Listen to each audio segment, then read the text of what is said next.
Top of the morning to you, YouTube. Those of you who are subscribers, whether you've been here since the beginning or new subscribers, because I know there's a few of you on there. Welcome.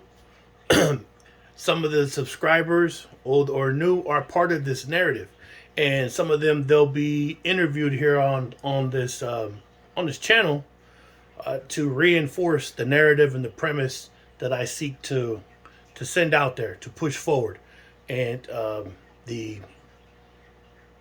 the logic that I seek to validate with the stories of these folks, the stories of myself, and how our paths came together. So, welcome to the permission statement. Whether it's a permission that we give ourselves to do bad or good, that's what we want to go through. I want to introduce you to people who gave themselves permission to take something hurtful and painful in their life and do something positive with it. Also, I'm going to tell you all the stories of people who made decisions to do something negative as a permission statement. And we're going to interview the people that were left behind as a result and how that decision impacted their life. One of my new subscribers, she was actually with us when I went to Vegas with Tony and Lo. The father of her child was with us. His name was George. He's been murdered since then. And I want to share with y'all and hear her suffrage and pain as a result, to go from having both parents in the life of your child go down to one. And that means one income, one person that can press through that struggle, whether it's financially or hardship of life. Like, where's that other person that, hey, our kid might be going through something? It could be substance abuse, it could be kids at school, it could be anything, and one parent's there, as opposed to having both, and the dynamic of how that can be painful and resonate even beyond years beyond losing that individual. So, as I'm going to say at the beginning of these videos, I declare under penalty of perjury that what I say here is true. I'm not here to embellish, no hyperbole, none of that stuff. I'm just telling it as it occurred. And it may be difficult for some people to believe, but like I said, there's a narrative underneath the narrative. So this is just the meat and the potatoes of the beginning. So one of the stories that I wanted to tap into that was part of that junction in my life, to where, like I said, I got back from Amsterdam. I was in Texas. I read that article. Matter of fact, let's dip into the article. So the article reads like this. It was an anonymous person who wrote this article, and he talks about, I had to paraphrase because this was like in 2002, maybe 2003. But what he talks about is like, hey, most groups or organizations, whether it's, gangs or what have you, they'll put things like brown pride, black pride, Asian pride, what have you, right? But most of those people are at odds with their own culture. You can't, listen to this, you can't hate your own and love your own at the same time. Whoa, just that statement right there was like, wow, that's hard to argue against, because he's right. And he talked about most people in this mindset. If you ask them, how many other cultures have you fought? Like, if you've been, how many, like, say you're a Mexican or Latino or whatever you want to call yourself, and you say, how many Asians have you fought? How many whites? How many this? How many that? And then you get back to their own culture, it's usually going to be they fought more of them than anybody else. And I'm not advocating for fighting a bunch of other cultures or being at odds at, but it's just to let you think about it. Like, who are you fighting the most but your own? And it's like, whoa, another like, phew.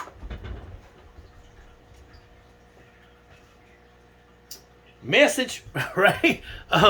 And he talked about how a lot of the culture, you'll see crosses and Jesus and different things, but these groups, the very thing that they represent is the exact opposite of what these iconic symbols that they usually put out to try to represent that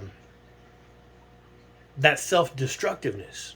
And I was just like, whoa, man, this dude is kick. This is just an anonymous person. This wasn't like some, you know, this wasn't Langston Hughes and nothing like that. This is just a regular person. And what they said made sense though. You can't love your own and hate your own at the same time. Most of the people that you would conflict with are your own. And I was, like I said, I was just from a graffiti crew, but we had conflict, we had friends, but I saw, because I grew up in Northern California and Southern California. So in Southern California, there's no Northerners, but in Northern California, there is. So I saw that conflict play out up north. I saw it in San Diego. I saw the difference of it. Saw it in L.A., Riverside, Orange County, yada yada yada, and that destructiveness of what that does, right? And so I understood what he was saying. He's like, you can't love your own if you hate your own, because both those groups, and even the groups that fight amongst each other, they're of the same. So he says you can't love your own. So if I had a big old shirt on or a tattoo that said Brown Pride, and I'm at war with my own people, it just don't make no sense. And so that just changed my whole mindset. So like I said, I wasn't party to any of that part of it, but I was in a graph crew. But when you move to a large city, you may be from Southeast, somebody may be from East Side. They don't really like each other, even if they're not really involved in a gang. There's separations, and separation is an invisible wall that could enable you, well, no, disable you from making a connection with somebody for absolutely no reason. That person could be the person that changes your life in a good way, but that invisible obstacle that doesn't need to be there, it's a wall. So imagine if them walls wasn't there, and then you could branch out and make, it could be a negative thing, but there's plenty of connections that could be made that could be positive. But if our mindset has an invisible barrier to have a conflict with somebody we've never met or that's never done anything to us, just because it's like, oh, well, they're from the other side of the fence and blah, blah, blah, blah. That is a thinking error that can cripple, right?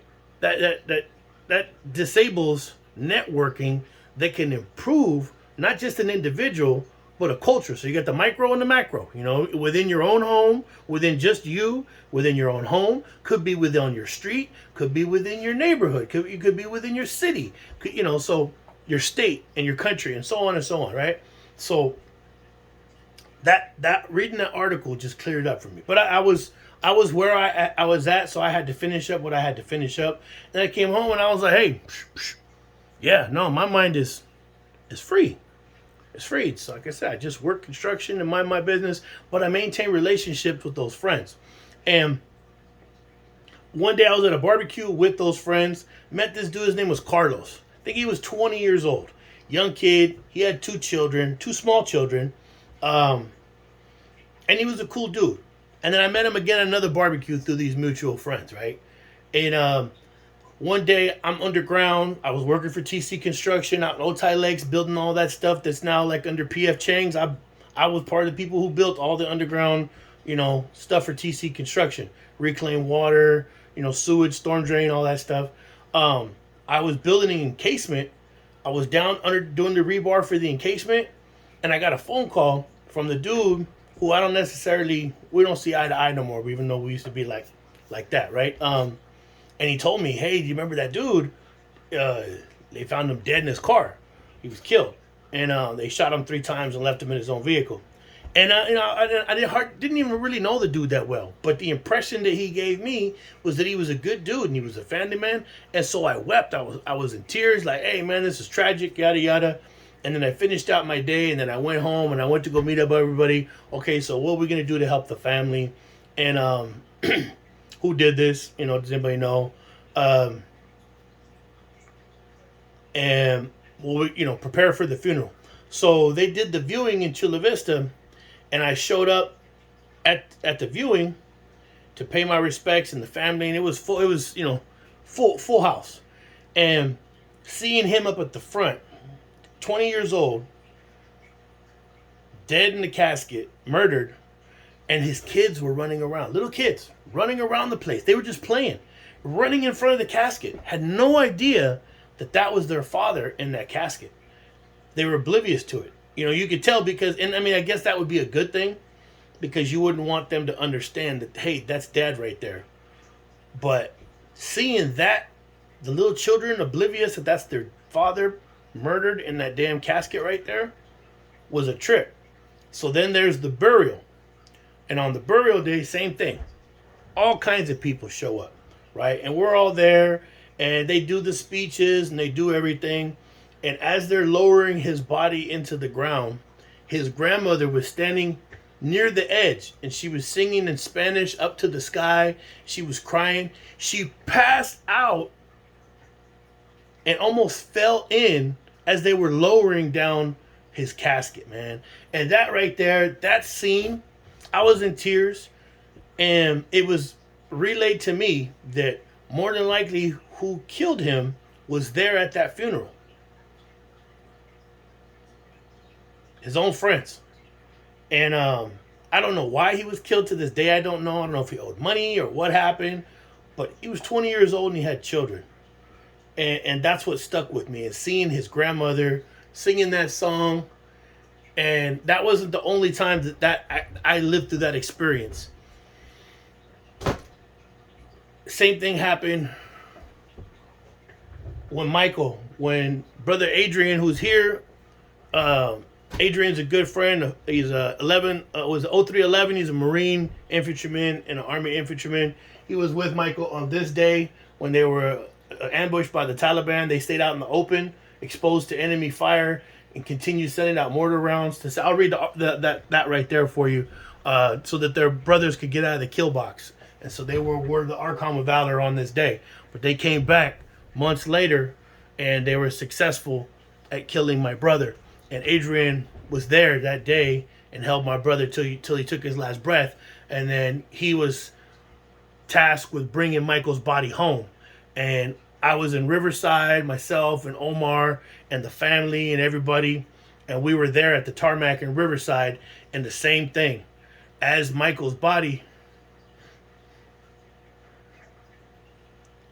was being brought off the plane, I remember his grandmother she was same thing. She passed out. Like everybody had to grab her because she was overwhelmed. We all were overwhelmed. His mother, his brothers, his sisters, his wife, and Adrian escorted him all the way home, quietly, on the plane, as he sat there with my brother's body.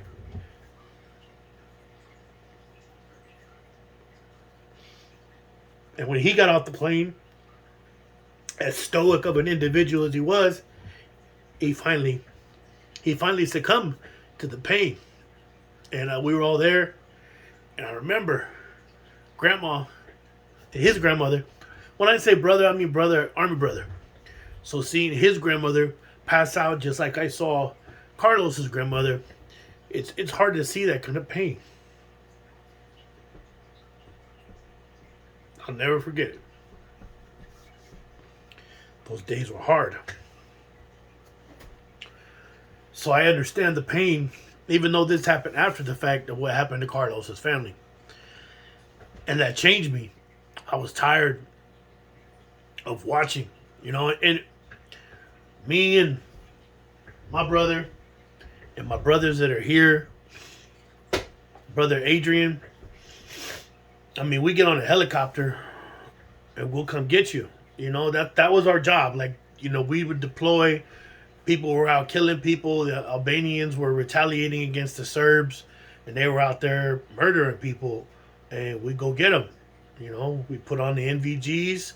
We take off on the helicopter, get inserted. We come on the ground in Humvees under cover of the night or the morning, and we come arrest them because they're fucking murderers. And I just got tired of just standing by and doing nothing, and it just, it was time. So when that shit happened over with Angelica and Lucky, I couldn't sit on the sideline no more. And so, yeah, I put myself front and center. And I stood in defense of those who I didn't think deserved what was happening. But again, these were life choices that they made, and that's where I want to go into. A lot of times when we try to fix people's problems, or we feel compelled to fix people's problems, we got to make sure that we understand that they may be part of their own problem, more than likely so, that they may have actually caused the chaos that they're in. And then you'll see them later. It's like somebody that's being abused, which I saw that too. And this friend of ours, she was being beat up, and I went after her man. And then she went back to him because she was enamored with him. And so it's like I realized, like, man, this kind of could have got real ugly, and all for naught, you know?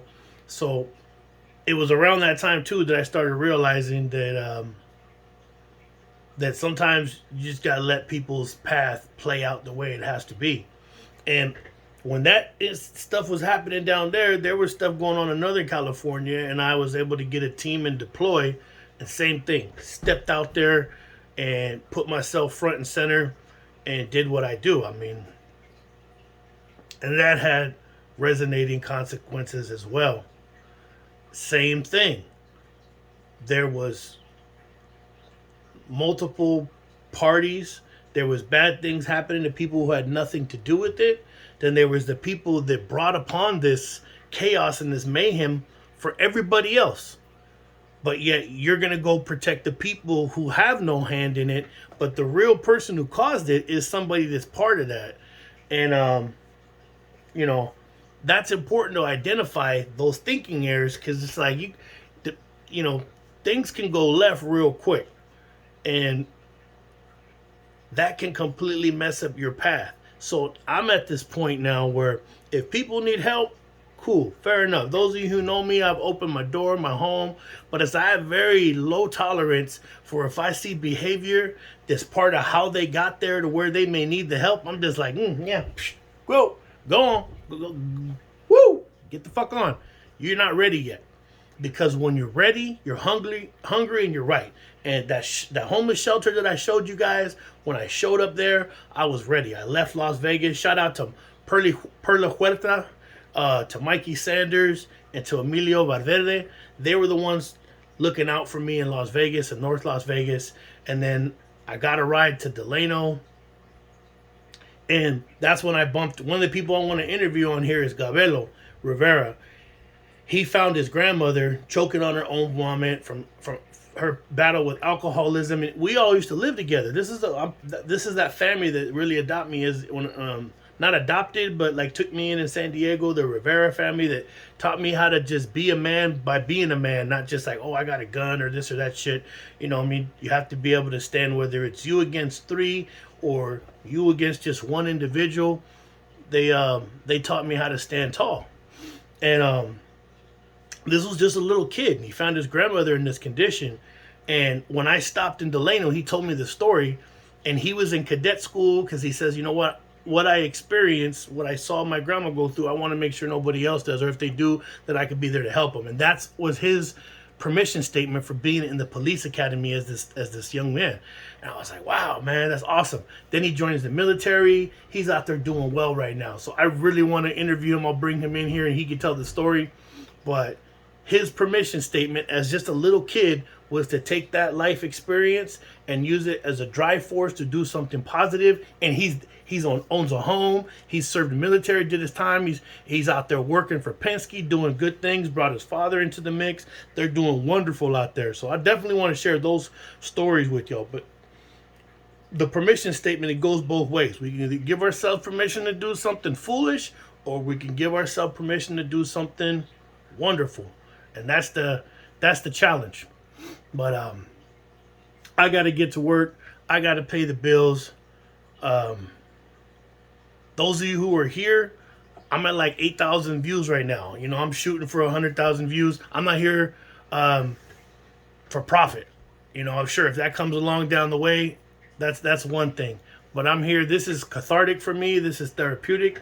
I'm in this crazy battle right here in Napa County, and my goal, my primary objective is to protect my son. If people want to come in and feel sorry for themselves and continue making those same chaotic choices in their life and try to play it off as just like, oh, it's so many bad things are happening, and deny their account of, their responsibility or their part in all that, and hand that down to their people and keep all these negative enablers and all that. I mean, hey, more power to you, get it how you live. But my goal is to protect my son and be like, hey, you see that? That's bullshit. Don't absorb that right there. That over there, oh, that person's trash. Like that I mean, not, I don't care. People can, oh, you can't talk down on, hey, how you act and how you behave. If you're decades in to your own bullshit, you're trash. You're fucking trash. But you don't have to be trash. You can continue, you can make a decision. You can give yourself permission to stop being like that. But too many people are in these circumstances because nobody wants to tell them what they need to hear. We're going to go through some of those stories so you can hear the shit that I've had to go through even over the last 6 years. But people that I should not have to be saying, hey, we could do better. We probably shouldn't be doing that. And I want, if somebody's my real friend, they're going to tell me what I need to hear. And so, thank you for addressing my negative behavior. I learned that at our family. You need to thank those people because those people really love you. The people that are, oh, I love you, and they want to continue helping you shoot yourself in the foot, that's not really love. I've put my life on the line for the people that I love, for my family. I mean, I came in fucking face to face with a bear. I didn't run like no little bitch. I pulled out the machete. I was ready to rock and roll. But we'll get into that. So these people that are making these chaotic, self-destructive choices, and then they want to boo-hoo, and then they want to go to somebody who's made forward progress and put that weight and dump that on them. They get heavy. They want you to carry them across the finish line instead of us locking arms together like, yeah, we're gonna come on. You be my strength, I'll be yours. You be my strength, I'll be yours. And we pull each other over the finish line. No. Some of these people, they want to jump on your back. Carry me across the finish line. And they're making the same choices over and over. So you got to be able to sift through that and filter. When they're giving you their story, their narrative, you got to be able to filter through that and be like, hold on. Wait a second. I've heard this bullshit before. Wait, I know what this is. This is the permission statement. All right? And then you got to let them know, like, hey, I'm going to shoot you some wisdom. Do with it what you want. Come back when you're ready to go. Because we're pressing forward. And we're going to protect the youth from those trash-ass ideals and self-destructive, the permission statements to do shit and everything, and we got to do this because of all that bullshit. Like I said, love your own, hate your own. You can't love your own, hate your own. These are all important mindsets, and we got to smack that bullshit out and press forward. Okay? I got to get to work. I got some more interesting stories to share with you guys. We got Kosovo. We got Amsterdam. We have all over Europe and Germany. We're going to talk about Tijuana, talk about San Diego, Northern California. We're going to talk about murders and kidnappers and CYA, Gladiator School, and the things that I learned from the stories that were shared with me. These are directly shared with the people that carried out these actions. It's not by like second or third or whatever. Even the stories that I'm telling you, that came directly from Angelica or from this person or that person, or I was there. So, y'all have a good one. I'll check back in with you later.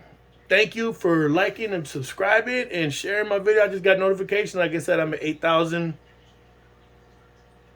I hope this can help some people. And I love all of you that are here that have been part of this journey. And it's time to tell our stories, man.